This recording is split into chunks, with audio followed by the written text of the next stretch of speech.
Olá, vamos ser felizes? Tem três coisas que geram muito sofrimento na vida das pessoas. Três coisas que, além de muito sofrimento, provocam insegurança, medo e, consequentemente, uma ansiedade exagerada. E o que eu percebo é que nós já podemos aprender a gerenciar e administrar essas três questões que eu vou compartilhar com vocês. E a primeira coisa que gera grande sofrimento na vida das pessoas é ficar apegada ao passado, ou seja, ficar obcecada pelas coisas que já aconteceram no seu passado. Por exemplo, você já não teve dinheiro um dia no seu passado, né? E hoje você fica imaginando que pode não ter dinheiro novamente, tá certo? Sendo que você tem uma condição tranquila para viver. Não estou dizendo de ser milionário, mas você tem uma condição legal para viver. Mas você fica imaginando que aquele fato de não ter, um dia lá no passado, não ter tido dinheiro, isso vai voltar a acontecer. E aí, para imaginar o medo que isso provoca, a insegurança que isso gera e, consequentemente, uma ansiedade fora do controle, fora do normal, né? Um outro exemplo, assim, só para vocês tentarem visualizar isso um pouco melhor. Por algum motivo você foi traído ou você foi traída no passado, tá? Então, não importa que traição, tá certo? Se foi traída num relacionamento conjugal, num namoro, ou foi traído num negócio por um sócio, por um colega de trabalho, mas o fato é, em algum relacionamento você sofreu uma traição. E hoje você fica imaginando que isso vai voltar a acontecer, que você vai ser traído novamente, que você vai ser traída de novo. E esse processo de ficar imaginando que esse fato da traição vai voltar a acontecer gera, para analisar, insegurança, medo e, consequentemente, uma ansiedade que não tem tamanho, tá certo? Então, esse é o primeiro ponto que gera muito sofrimento. Ficar obcecado, apegado às coisas do passado. Ponto. A segunda coisa, o segundo ponto que gera grande sofrimento é você ficar imaginando o que vai acontecer amanhã. Amanhã que eu quero dizer no futuro, tá certo? Então, o que vai acontecer amanhã? Ah, vai ser isso, ah, vai ser aquilo, vai ser assim, vai ser assado, não importa. E essa imaginação, tá certo? Do que vai acontecer no futuro, gera uma coisa que você já sabe: o sofrimento antecipado, tá certo? Você fica sofrendo antes da hora, né? Antecipadamente. E aí não precisa dizer a insegurança que isso gera, o medo que isso provoca e, consequentemente, uma ansiedade generalizada, tá certo? Por quê? Porque você não tem controle algum sobre isso. Simplesmente você tem especulação e uma imaginação destrutiva, tá certo?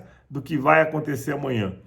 Então, esse é o segundo ponto que gera muito sofrimento, né? Ficar imaginando o que vai acontecer amanhã.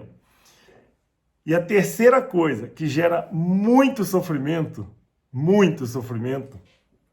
é não aceitar o que a vida te apresenta.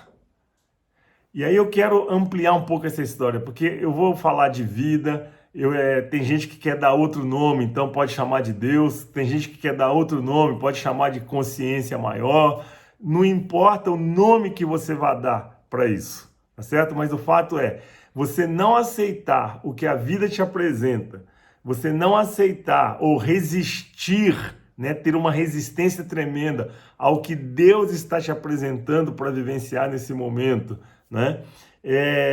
Ficar se opondo ao que o universo está te propondo a viver nesse momento, isso gera um sofrimento absurdo, né? Então, eu não aceitar o que a vida me apresenta, eu resistir ao que Deus está me propondo a viver.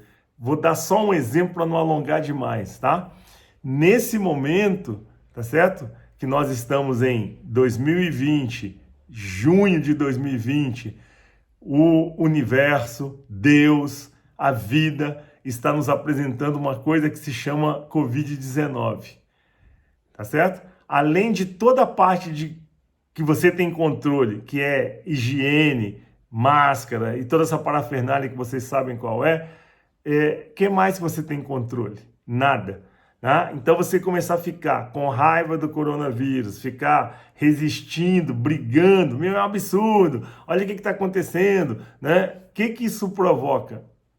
Sofrimento. Para quem? Para você, tá certo? Ou seja, é isso que a vida está apresentando, é isso que Deus está propondo para que a gente viva agora. O que a gente precisa? De inteligência emocional, tá certo? O que a gente precisa da inteligência emocional? Da aptidão, por exemplo, da flexibilidade e da resiliência. Então, se nesse momento é isso que a vida está apresentando, tá certo? Eu preciso me adaptar, eu preciso me ajustar a essa realidade que a vida está me apresentando, tá certo? Que é o Covid-19. Agora, amanhã, no futuro, tá certo? Esse bichinho vai acabar? Eu espero que sim, né? Na hora que esse bichinho acabar, vai ser uma outra realidade, tá certo? E a questão é, qual vai ser a realidade? Eu não sei. Você sabe? Ninguém sabe. Então, o que nós precisamos de fazer? Quando chegar esse momento do futuro, lá da realidade, eu vou me ajustar, eu vou me adequar à realidade que for apresentada sem esse bichinho Covid-19. O processo para não sofrer. Agora, se eu fico imaginando o que vai acontecer, eu não tenho controle. E aí eu entro em sofrimento, eu entro em medo, eu entro em insegurança, consequentemente ansiedade. Então, para finalizar, para de viver no passado, porque quem vive de passado é museu, tá certo? Sai do futuro, porque ele ainda não aconteceu e qualquer coisa que se fale sobre o futuro é pura especulação, tá certo? A gente também não tem controle de nada disso, né? E tenha fé, tenha confiança na vida, tá certo? E viva no fluxo da vida, né? Vá no fluxo da vida. E isso quer dizer o quê? Aceita o que a vida está te apresentando. Eu não estou falando de conformismo. Eu estou falando de espiritualidade. Eu estou falando de espiritualidade, grandeza de espírito, né? Então, confia na vida. Confia em Deus. Deus não joga contra você, tá certo? A vida não joga contra você, né? Pode ser que você esteja jogando contra a vida e contra Deus, é outra história, mas Deus nem a vida joga contra. Então, vai no fluxo da vida, vai no fluxo do que Deus está te apresentando, que você vai ser mais feliz e vai viver de uma forma mais tranquila e mais relaxada. Gratidão!